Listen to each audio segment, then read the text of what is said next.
have you ever drawn a cartoon so funny that you had to take a break just because you couldn't stop laughing? Oh, yeah. All the time. Tosh Show. Tosh Show. Tosh Show for show. Hey, how's everybody out there doing today? It's me, Daniel Tosh. Play some funky hoedown music. Let me sing along. It's Daniel. You guys remember when Sir Mix-a-Lot used to do like some funny like hoedown music? Yeah, buttermilk biscuit. Butternut biscuit. He'd do them all. He was way before Beyonce did a country album. He did, yes. You got to give props to Sir Mix-a-Lot. Not a lot of people talk about how great Sir Mix-a-Lot was. Seattle's finest, as far as I'm concerned. Sure, you talk about the big butt songs, but Posse on Broadway, there's no chance that I don't turn that song up, tell my kids to shut the fuck up, and we just enjoy. Knighted by the Queen. Was he? I love Sir Mix-a-Lot. Man, what's he up to? I'm checking. Let's get that guy on the podcast. Right? Speaking of shouting people out that want no business with me, let's do another Hello from Tosh Show. All right. Got David in Anaheim. It's just a stone's throw away. He used a car broker because of my interview with my car guy, Marty, and he said it was life-changing. His car guy's name is Rudy.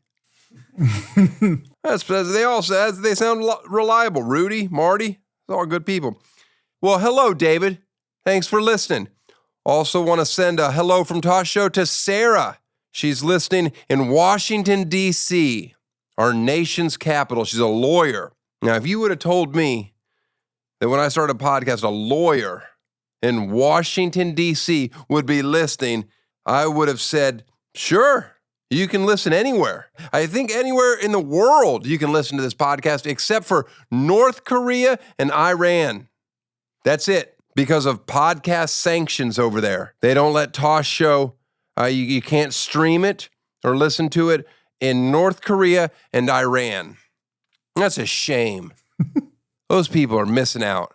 Because I guarantee we got fans there. You ever been to North Korea, Eddie? Nope. Seen it. Looked at it from South Korea. You did? You went to South Korea? Went to the DMZ. You were right there. Yep. Did you get a golf ball out and take a hack? No, I did not. I tell you what I'd like. I'd like to find out if my reps could get us on in North Korea.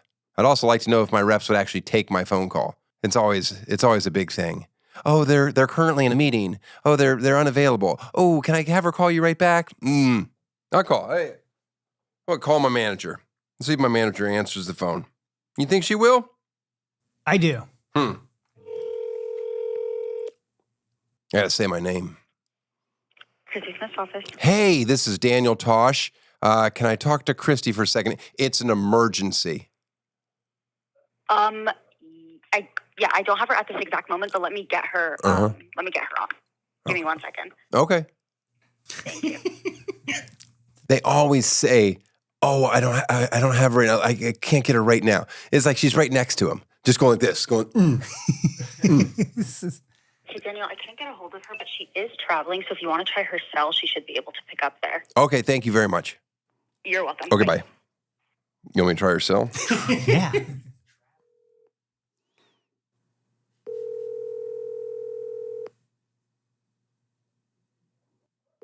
She's not going to answer. All right.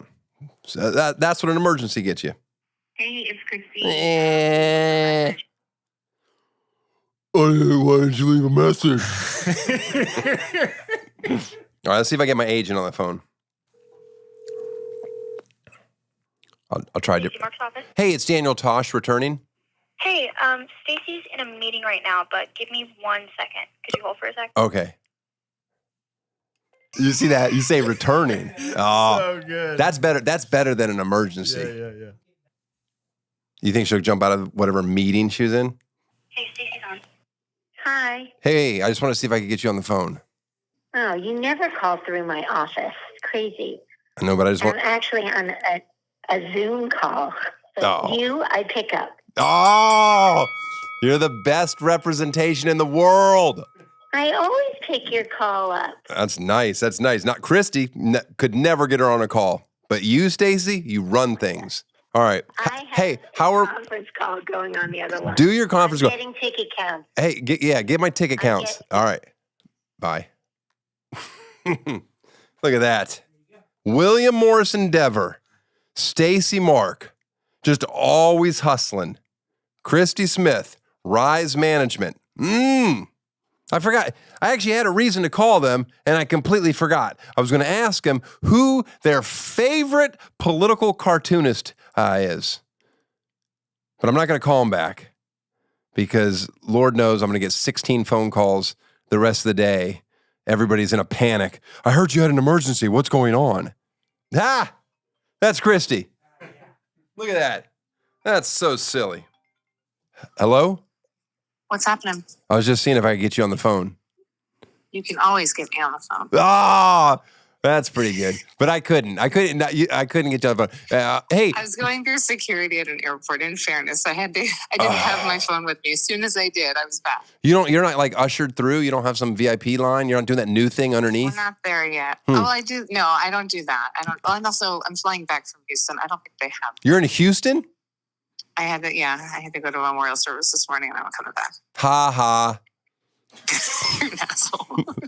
How can I help you? Who's your favorite political cartoonist?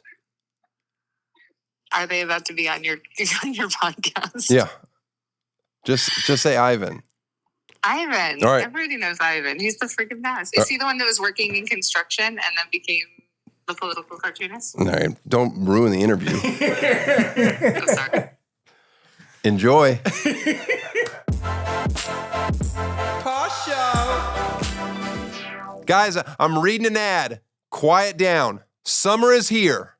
My third favorite season, which isn't bad, still on the podium. And there's no better time to get out of the house, enjoy some live events, whether it's a Taylor Swift concert, live sports, or you're coming to check out one of my fantastic comedy shows. There's a ticket for you on SeatGeek. And I have great news for all my viewers because now, with my special hookup, no matter how many times you've bought from SeatGeek before, you get 10% off any ticket using code TOSH10, Tosh 10. When I went to a Dodgers game a few weeks back, the first place I turned was my agent. I said, hey, I want free tickets. And they're like, no, they're not going to give them to you. I'm like, all right. Then my second place I looked, SeatGeek. Even on short notice, there were great seats available. SeatGeek tickets are backed by their buyer guarantee, and they even let you return your tickets with swaps. So don't wait. Open the SeatGeek app, add code TOSH10 to your account, and get 10% off. This offer is for a limited time only, so act fast. Use code TOSH10 for 10% off tickets at SeatGeek. Tosh Show. You might recognize today's guest from his doodles in Mad Magazine or The New Yorker, but not both because there's no way that those two publications have any crossover. Please welcome writer, illustrator, and humorist Ivan Ehlers. Thank you for being here, sir. Hey, thank you. What do you tell people is your profession? The most interesting thing, I think, is cartoonist. If you say humorist, you sound like a jerk. You know I what mean? love calling you a humorist. Sounds more sophisticated. It sounds absolutely sophisticated. But, it's hard to find something that doesn't sound super pretentious, and I do a whole lot of things. But the thing I'm most well known for would be cartooning, I'd say. Cartooning? Yeah. I don't know if I like that either. What about when you're going through customs and they ask, what do you do? Yeah, usually artist, sometimes writer. If you say artist, that it's an automatic drug check. They're going to wipe you down and do all this stuff. Mm-hmm. So anything that sounds not like I'm a love drugs. I despise saying comedian. Yeah. It's so embarrassing. Well, you're even worse because if you say I'm a comedian, you get all these people that are like, oh, tell me a joke. They try to put you on the spot and, say something funny. And then I try to say writer because I always think that sounds really cool. But I'm like, I can barely, they say, write me something. You grew up in San Pedro, mm-hmm. which I always thought was just a made-up city from Grand Theft Auto. Is that in Grand Theft Auto? I don't know. It just sounds like Grand Theft Auto. I mean, it acts like Grand Theft Auto. There's where is it exactly? So we're LA proper, you know, so there's like the LA city, like downtown and all this. Then LA continues down the freeway. And then it's this little pocket at the end with where the port is. So that's why we remain LA city. So LA can get all the tax dollars from the port. Okay. It's a little bit crooked, I would say. Huh. How'd you stumble into your world? So this was as Trump was leading up, like as he started to make noise to become a 2015? candidate. 2015. Okay. Yeah, 2015. And I was drawing a lot of cartoons. I was working in construction and just like on the side, just drawing stuff. And my now wife was like, what are you going to do with these? I said, I don't know. Fucking nothing. Like these would be perfect for Mad Magazine. But I've always heard that they were a closed shop and didn't bring in too many people. But you probably didn't do any real research. You just heard that. It's just like, yeah, stuff that I heard when I was like 13. And you're like, yeah, they're a closed operation. It must be this way forever. And so she's like, just send them in. I was like, that's not how life works. But I printed out 10 of them, sent them in, and they bought one. And they were like, yeah, cool. Send us any more you have. I'm like, hey, this is great. So then I just started doing like a batch of cartoons. And I like for Mad, I would do like longer articles and a lot of what they called the parody songs, you know. Love those. Are you still doing fresh ones? No, nobody bought them. So I was like, I'm going to do them forever. I don't care. I still love it. And once you get to a certain point of doing like cartoon work or comedy, I'm sure if like people don't pay you, it's like, I'm not going to do it. I mean, you know what's always funny is I used to think like, oh, you have to make money at this for it to, you know, I don't know, for it to mean anything. But then I realized pretty soon on that so many people do this as their pastime. It's much like a pro golfer makes a living golfing.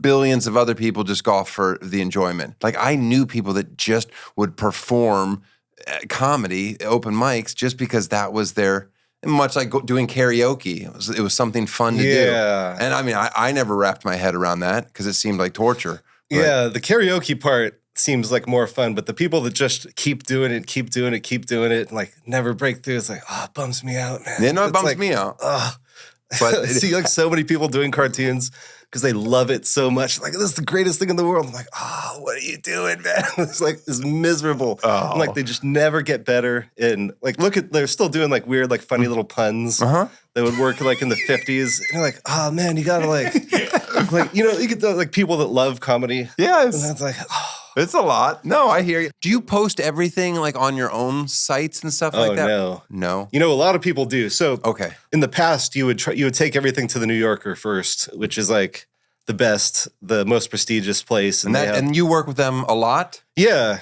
Sold a cartoon this morning. Oh, congratulations. Thank you. We're still doing that? I only do it when I sell, which is less and less these days. But yeah, you would take it there first. And then if they would pass on it, then I would take it to Mad Magazine. If they would pass on it, then I would take it to like 5 or 6 others. And then by the end, you would do like a batch of 10 cartoons per week. And then I was selling like 60% over the course of going down like 5 or 6 places. And whatever was left, I would hold on to and recaption it and put a different joke on it. But a lot of people, if they send in a batch and they don't sell, they just turn around and post it on Instagram for free. And I say, what are you doing, man? Got to wait till you get paid for that. I'll hold on to, I sold a cartoon that was like 5 years old that I just kept changing the caption. Is there a world where you don't even change the caption and you just resubmit it and somebody's like, yeah, I'll take it now. And they didn't take it 6 months ago. Oh, yeah.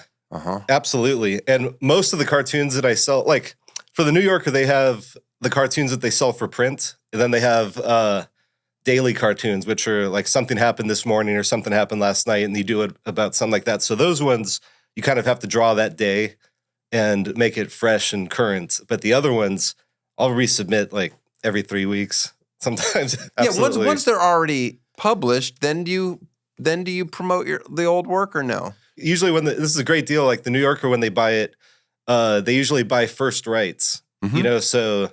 And sometimes they'll hold on to it for a while. I had a cartoon come out recently they bought like 5 years ago. So I was just sitting there going, they hated it.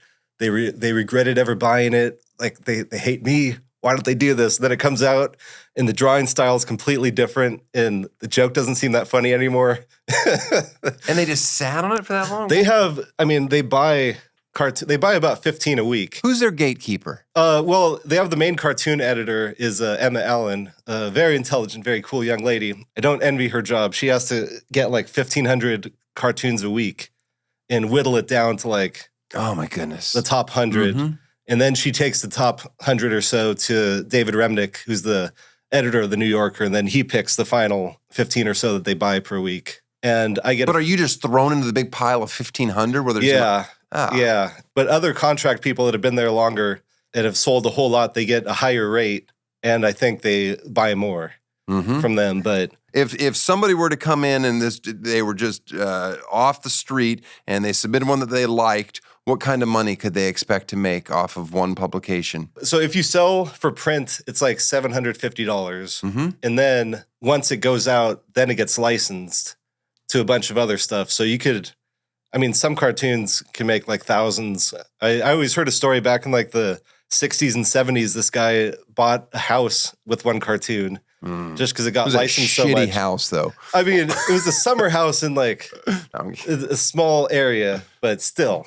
But that's crazy. Like those days are gone. Like if I get, like I'll get weeks where you'll get like these little licensing checks and it's like 56 cents, $5.05. And then sometimes you'll get several hundred. And do you have a union? No, they've talked about it.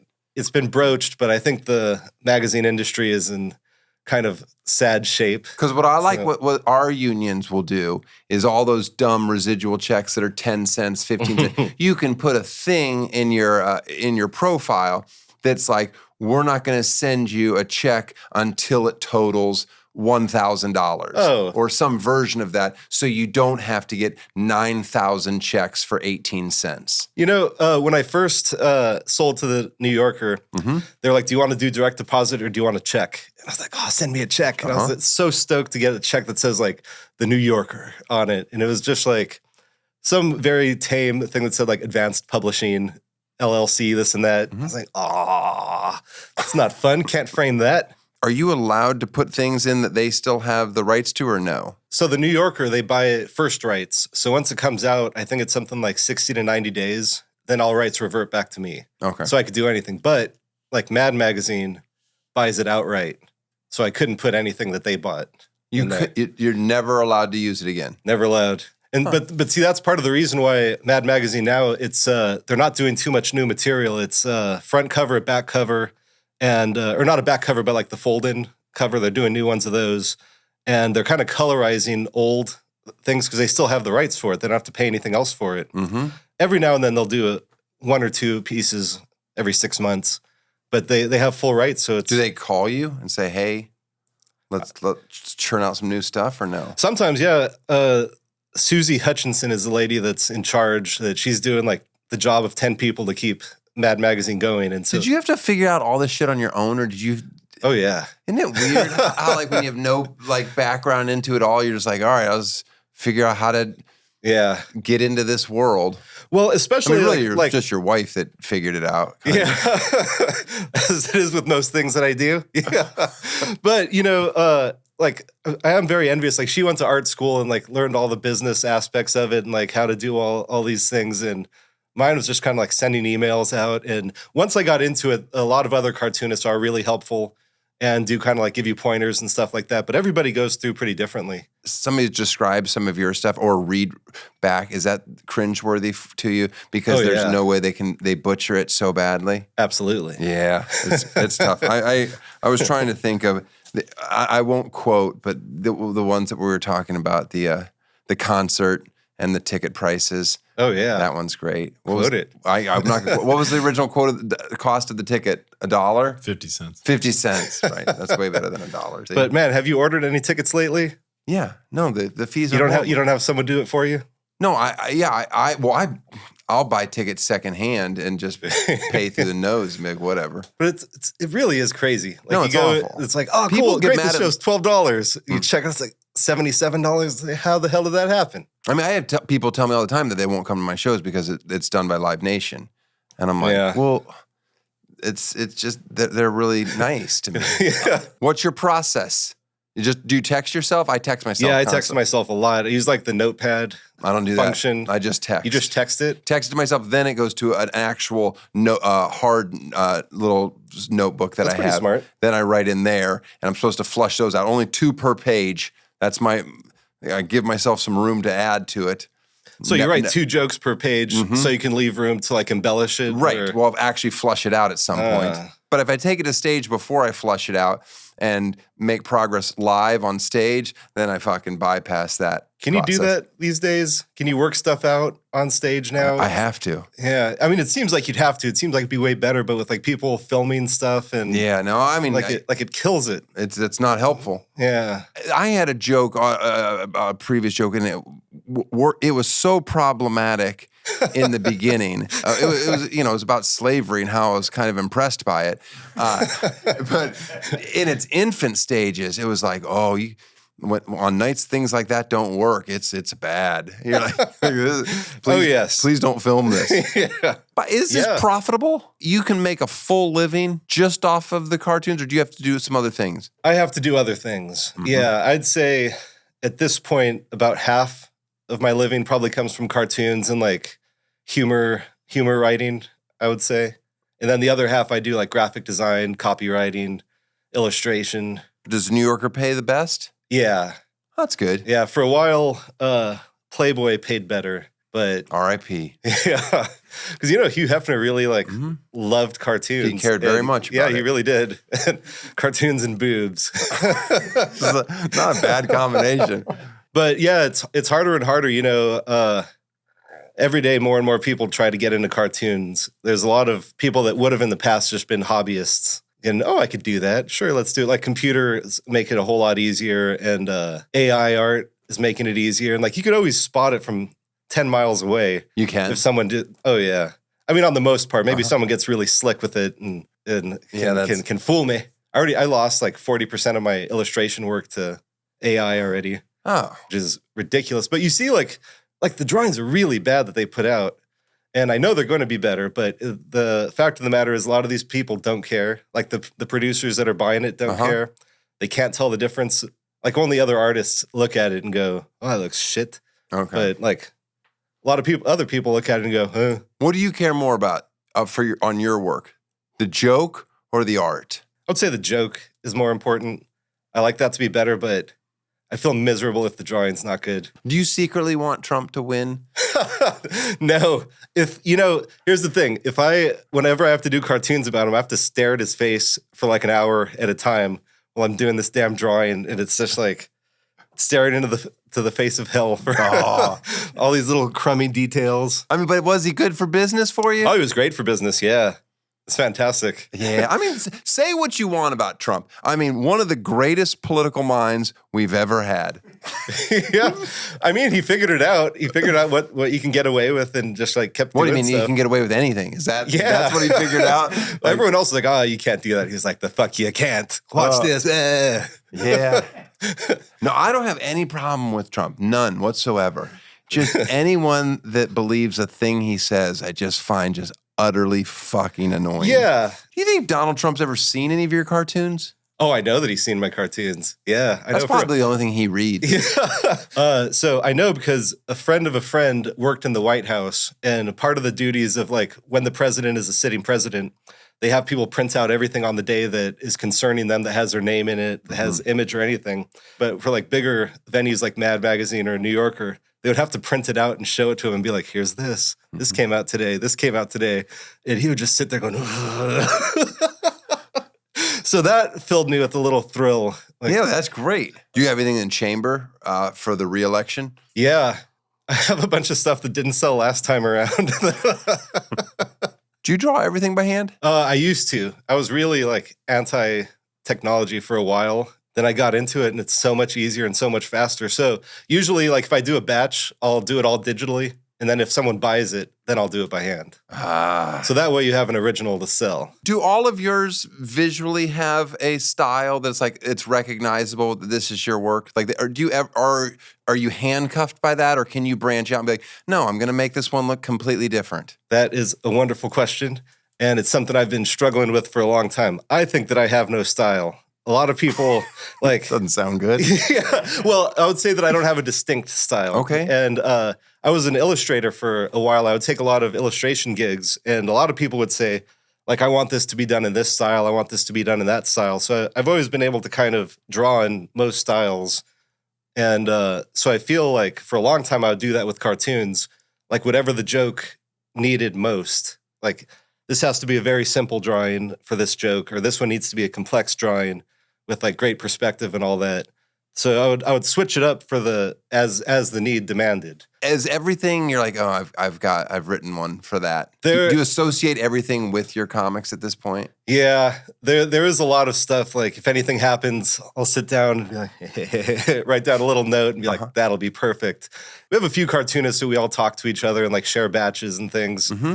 And it'll always be like, oh, I did that one. Yeah. I did that one. There's a very similar one. You saw mine. I did that. How quick are you to pounce on people? Like, I find comedy police so annoying. Yeah, They're never. Like, you so know. and so did. I'm like, okay. well, Yeah, never. I mean, there's some stuff that if like clearly they saw it and remembered it, but don't know that they did it, Mm-hmm. it's like, oh man, you can't do that like exact joke.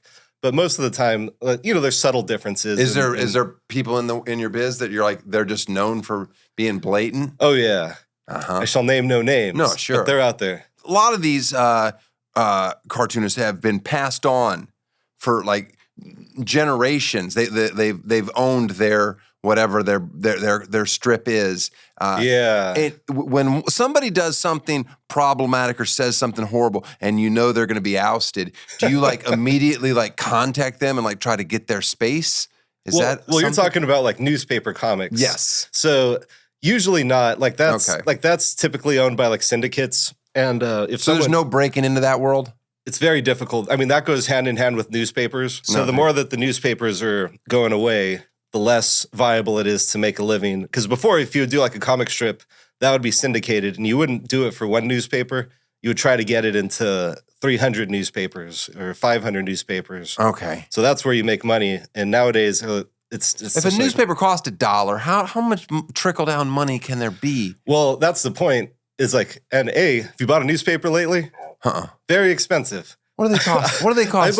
I wrote a very humorous article in the Wall Street Journal I have recently. no idea what a newspaper costs. I thought you were going to say you have no idea what a newspaper is. No, it's closed. So I had a piece in the Wall Street Journal, and so I went to go buy it. It was $6. Oh no! And the LA Times is $4. I would have never guessed $6 for the Wall Street Journal. But $4, like I remember it was a quarter for the longest time. I remember opening up the. Taking 7 of them? Well, no, I would just like go behind the person and try to do a quick grab. Oh, the reach around. Oh, the famous reach around. Is there women in your business? Oh, yeah. Is there women? No, that was the question. Yeah, Are there yeah. any cartoonists that Yeah, you especially could tell me you that know- half of them are, but I don't know that. You know, on the newspaper side, I don't think there's that many, but on the New Yorker cartoons, there's more and more. So I think I would say maybe like 40% Okay. is I just guessed it was a nerdy guy thing at first. historically it was. Yes. Have you drawn forever? Or are you a kid that just was Oh, an yeah. artist? Yeah, it was a real problem, I think. A lot of times growing up, I would just draw on everything. Oh, you ruined like the house? Not the house so much, but like schoolwork and everything like that. I wouldn't stop drawing. Like we were supposed to take notes and everything. All your folders, everything was covered. Oh, yeah. You're that kid. Yeah. I don't let my kids do a lot of art projects in my house. And I think I know that that's a bad parenting thing. But I never enjoyed doing it. So I'm like, oh, maybe I can force that on you to not enjoy it. Well, you don't like him doing it because you don't want him to like thrash up your house. Yes. Yeah. I And, get or I don't. If he says, "Oh, let's get the clay out," I'm like, Yeah. "Fuck no!" Kinetic sand. I don't even know what the fuck that is. kinetic sand and like slime. Yes. It's like they fall in the same. It's like slime with glitter. So many your house. markers and so many dry erase boards. None of it works. Very everywhere. rarely good art comes out of it too. It's like a bunch of garbage, isn't it? Agreed. So did you never have a good eye as a kid? Like you couldn't figure it out, or you just had no interest, or both? Both. Yeah. No interest. Like as soon as I pick up a pen, it's bad. I don't know how to draw. Well, at least you didn't like it. It would be miserable if you loved it and you couldn't draw at all. Because I've seen a lot of people like this. Where'd you go to school? You went to school to become, what would you say, pre-law? I went as a pre-law major. Yeah, I went to Loyola Marymount University. That costs some money. Costs a lot of money. And at the time, the second you get out of here, you're going to be making so much money. I was like, you're right. I am, aren't I? I'm fucking wealthy as hell. But yeah, I went, both my brothers, my older brother and my younger brother, they both work in real estate and like law adjacent stuff, like kind of advisory. And I was like, yeah, I'll do that. It's easy enough. Then I decided I didn't want to pay for any more school ever again. Did you get into law school? Where'd you end up? Yeah, I took the LSAT and all this and that and got into Loyola Law School, and it was like $16,000 a year. And I said, no, thank you. I always like when people quit, but I also appreciate people that were like, you know what, I wasn't smart enough to do it. But that wasn't the case. I think I find law very interesting. I would always like hearing my brother talk to clients and stuff like that and overhearing like the little nuances and things. But I don't think that I would have enjoyed it very much. It's $16,000 a year back then. I'm going to say you're 42. Did you know that? No. Oh man. Am I right? Yeah, that's some great maths. Yeah, well done. You're like a close-up magician. Where do you stand on magic? You ever watch a close-up magic? Might be the most impressive thing in the world. I used to hate magic. It was of course, so annoying to me. And I was at a pizza place in Lomita. This one guy that walked in just saw a crowd and was like, "Yeah, it's my cue," and started doing close-up magic. I was like, "Look at this asshole! What the hell are you doing, man?" But he was doing. They have no shame. No shame at all. He was like, 6 people? That's a crowd. That's me. And he started doing these things, and I was like, so impressive. I couldn't agree with you more. It's so dumb, and it's so mind-blowing. Eddie, what's the name of that close-up magician that used to be Johnny Carson's favorite that I just baffled by what he can do? I'm seeing Brian Gillis is like the one that... I think it's Brian Gillis. Yeah, it's so good. You got to be like such an asshole to get good at it. Yeah. But man, like I shit on it a lot. But when you see it, you go, no, like he'll do this thing where he just asks you like 6 questions, and then it'll be like, by the way, your dog when you were 6 years old that died was named Cindy, and you're just like, what the fuck did you just do? Yeah, I don't know, man, makes me uncomfortable. If there's a dry spell and you're like, oh, I haven't sold anything in a bit, are you like, I should have paid more attention in law school? Oh yeah, like twice a day, I think. For a long time, for a few years after I quit the tire job, like my main point of working there for so long was until I could pay off my student loans. So that took me 15 years to do. And then I kind of went all in on art. What's your wife do? Is she an artist now too? Yeah, I met her when she was going to art school. She's a similar multi-hyphenate. She was a model for a long time. Oh. Yeah, the cartoonists always get the models. Hand model, but all right. Yeah. But no, she was a model for a long time. She's a photographer and a painter. That's what she did for the longest time was photograph and paint. But now she's doing costume design and styling. And does she take photos of you? Oh no. Okay. There's nothing worse than getting a photograph. I hate when like I don't. How do you feel about being styled? Do you like Nah. wearing clothes? Oh, clothes, I don't care. I have a relationship with my stylist that's very aggressive. I scream at her and say I hate everything. And she's like, just wear it. I'm like, fine. Yeah. But that's where I'm at. I have like 3 outfits that look okay on me. And everything else, I look like a dope. Do you skate? I used to, poorly. You've taken a fall as an adult recently? I tore my Achilles tendon playing soccer. And that stymied any efforts to like look at a skateboard or do anything. How did it feel when it happened? Like a gunshot? Did you hear it? When it first happened, it didn't tear all the way. Oh. And it just felt like my foot sunk into the ground. And it was a little like a dull thud. And it really felt like someone kicked me and my foot was dipping. Yeah. And I turned around with my fist clenched and I was like, what the fuck did that? And there's nobody there. And I was like, what? And they're like, what are you doing? I was like, I don't know. And I took a step and my just foot started going like that. And your body's falling apart. Oh, man. That's tough. It was gnarly. I went home and that's where I tore it. I thought it was just a cramp. So I was pulling it out. Talk about misdiagnosed. Oh, God. I was pulling it. And then it snapped. And that was like, it sounded like, bah! And worst pain I've ever felt. Yeah. And then it was fine. And I was like, okay, this is cool. Walked on it for a month. Just like, Really? No. I looked like a zombie. Everybody I knew was like, what the hell is wrong with you? Go to the doctor. I was like, it's fine. It doesn't hurt.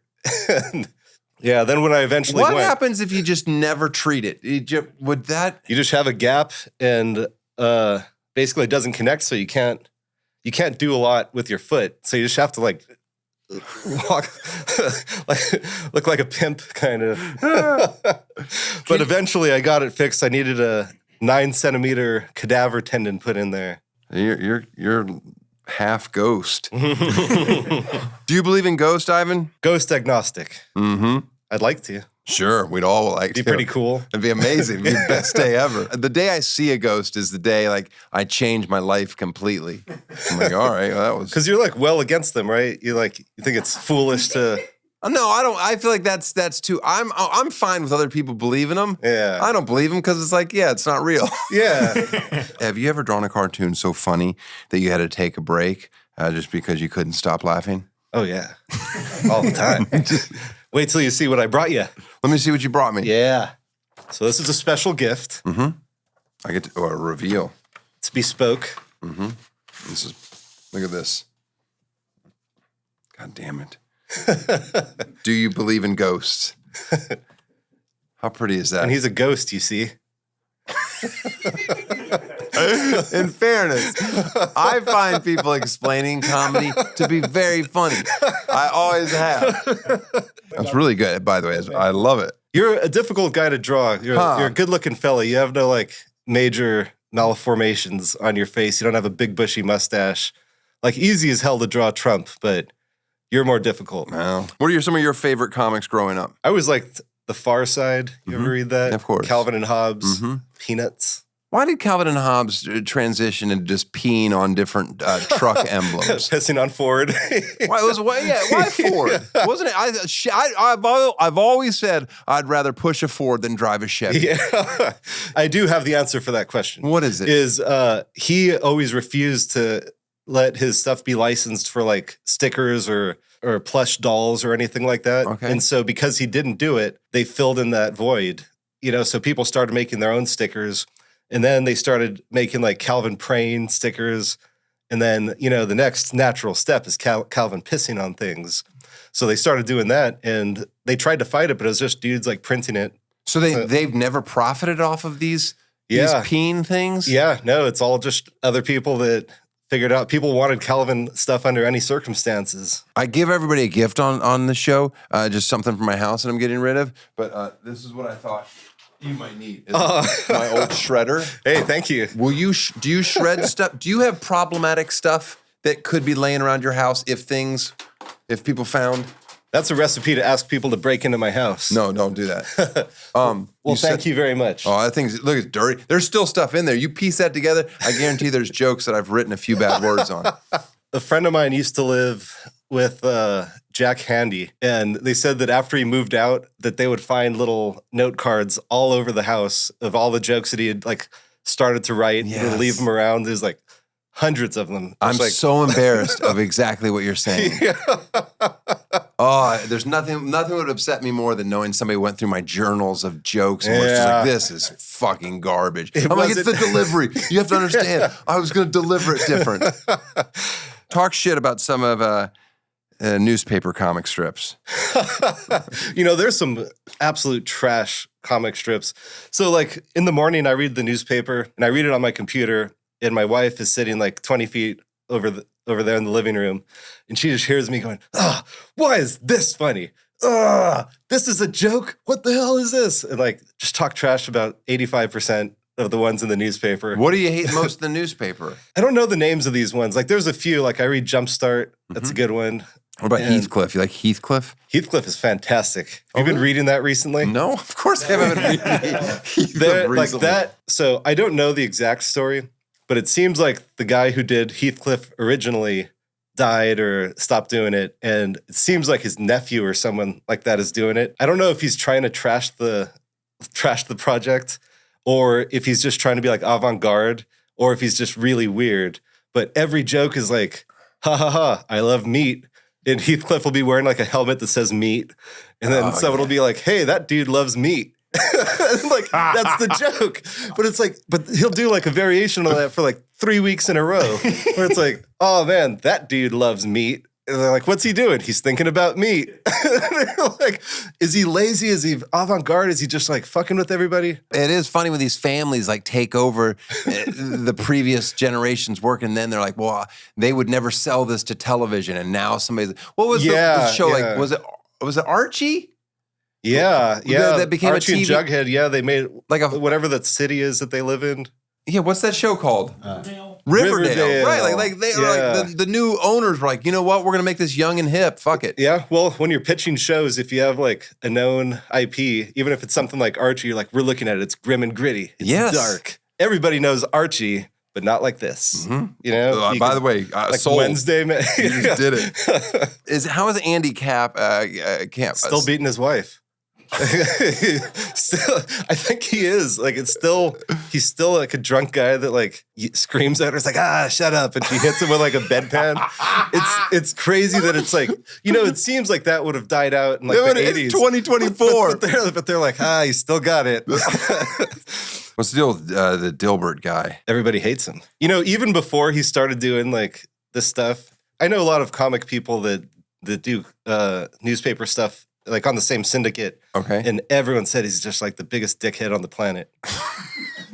I mean, maybe not the biggest dickhead. Sure, whatever. But he's still getting print work or no? Probably in some like weird, hard right conservative newspapers who are known for being funny. How did you end up working with Childish Gambino? That was a buddy of mine from Dodgeball that I used to play in a dodgeball league with a real dodgeball league. Yeah, it was a lot of fun. There was a dodgeball league in like West Hollywood, and it was a whole bunch of artists and writers, and just like straight traditional rules. Yeah, grab a ball and try to hit each other. Yeah, and like I think everybody was pretty drunk through most of the games. Are you good at dodgeball? I was pretty good. Could you dodge a wrench? Yeah, I could. 15 years later, he hit me up and he was like, "Hey, do you know anyone that does cartoons for the New Yorker?" And I was like, "Yeah, dude, I do." And he's like, "Do you really?" Donald Glover was he wanted to do something with like a character, like do something in a New Yorker style. They were putting together a poster. We ended up doing something where whenever they would have a concert tour, they would do like a little pop-up shop and make it look like it was a bootleg shirt being sold at the venue. And it was through him. So they would like put it together and make it up, but it would look cleaning up. Yeah. Oh yeah, definitely. People always, but they were cool. They're like so expensive. They're going for like $300 or $400. Like they were selling them for like $20, and people were turning around because you could only get it at that concert. And I've been told to do stuff like this in my past. I'm always like, no, that sounds horrible. I can make you a cool shirt. Oh, God damn it! How'd you meet Al Franken? Dude hates Ted Cruz. Yeah, he does. I sent him a letter and I was like, "Hey, man, I think Al Franken is so smart and so funny. Like, I love him. Like, he's one of the few people that I'd be like, oh man, like, you go be president. Like, I mean, he should have never. We didn't talk about that, but I think he regrets his decision. Absolutely, he really should have. That's when just held his ground and been like, "What? Yeah. I didn't know there was a world of fuck yous coming up." People would have forgotten about it in 8 minutes. Yeah, and yeah, I sent him a letter. And said basically like I can help with some posters, anything you want.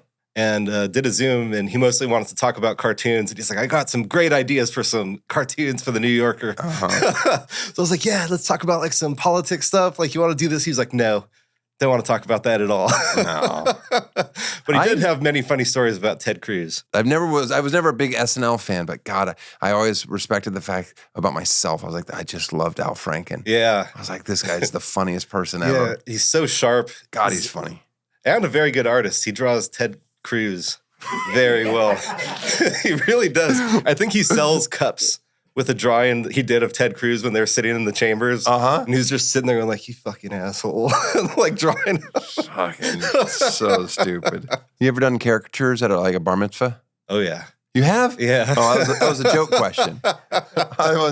You know, I mean, not at a bar mitzvah, but I used to do like indie comics and like to get people to come around, I would leave the cover blank. And if you'd be walking by, I'd be like, hey, let me draw you. And I could spit them out pretty fast. I'm out of practice now, but I used to be pretty good. Get a lot of upset people. You never worked at like Knott's Berry Farms or anything? No.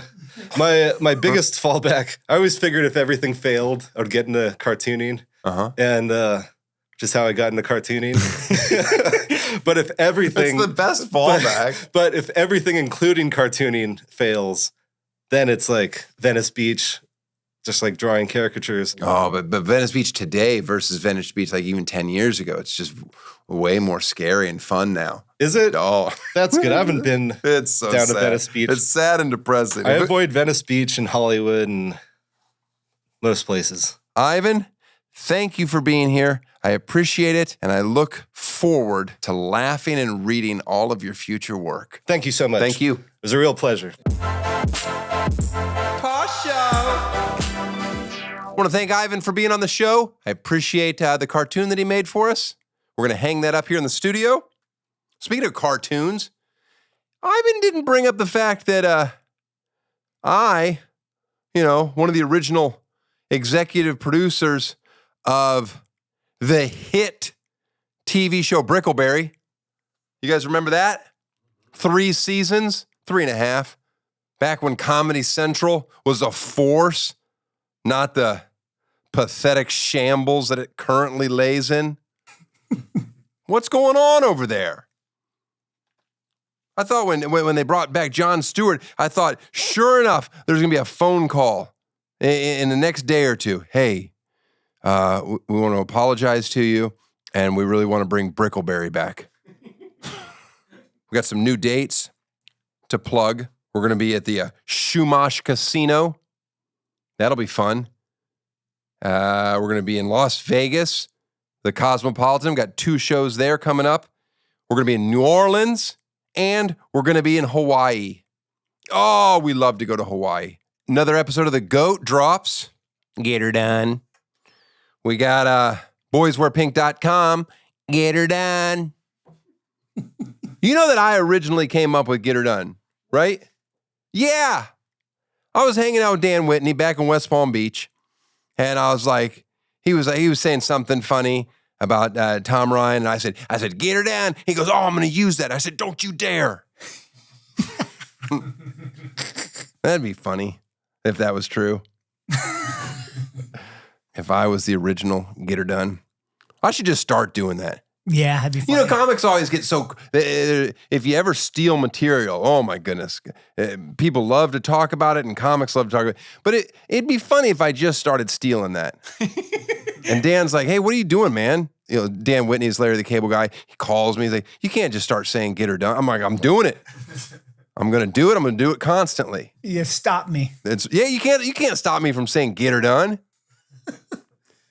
I bet you he doesn't even have that website locked up. What do you think, Carl? You like my new catchphrase? Save up. Just all of them. Take them all. I'm going to take them all. What? Here's your sign.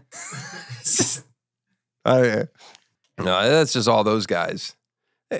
That's funny. That'd be funny if there was like new comics coming up that are like, you got to come up with a catchphrase. Gotta have a catchphrase.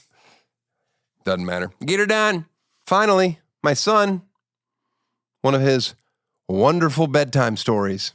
See you next week. Once upon a time, in a so we should drive the plane there. And they talk well. There was a parrot. All the parrot wanted to do was stay up all night. But he couldn't, because he noticed that he might get tired. So he made up a little bed in the waiting room so him, Flora, made himself toady, and maybe he would maybe just need a little more pillows. So what he needed to do is simulate his bed, so I told ya.